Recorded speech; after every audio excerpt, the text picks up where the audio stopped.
This is what it looks like when one of the lights in the Newmars that have LEDs for ceiling lights looks like when it starts to fail. 3 of the 6 modules in this case, LEDs in this case, start to fail. I've taken the cover off so you can see what it looks like. It's pretty easy to replace, so let's get into it.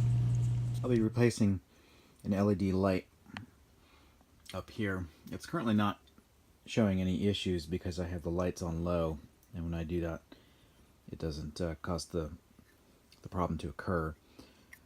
So what I wanted to show was I'm just using a plastic putty knife here, and what I simply did was just get this underneath. I left this on.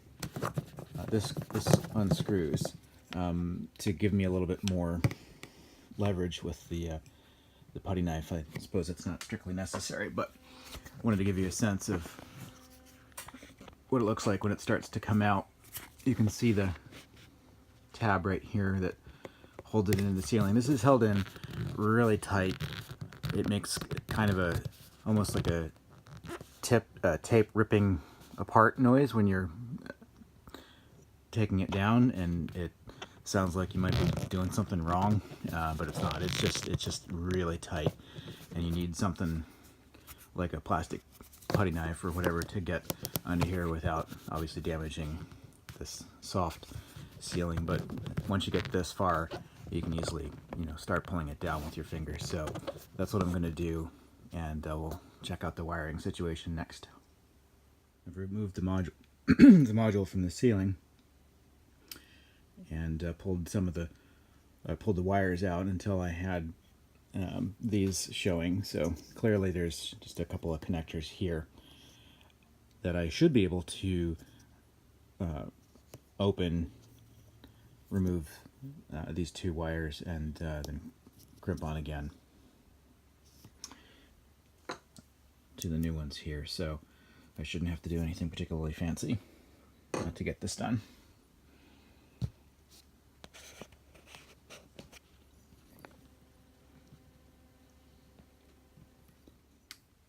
So I've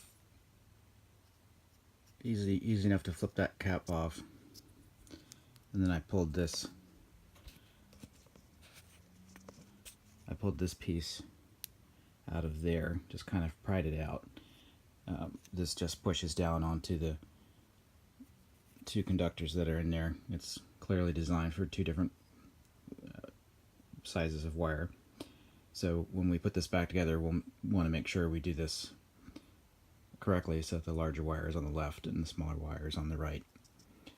And we won't be clamping back onto splicing this wire again, but we will on this one, and the safest thing to do would be to cut that off and have a fresh connection. So that's what I'll be doing to both of these, and once I've got those 2 hooked up, I'll turn on the light, test it out, make sure it's okay, and reinsert, and that'll pretty much complete the project. So pretty easy to do. The first time you do it will probably take, I would guess, depending on how comfortable you are and what tools you have, less than 15 minutes or so. Additional ones will certainly take less as you become more comfortable with it, so it's not terribly difficult to do.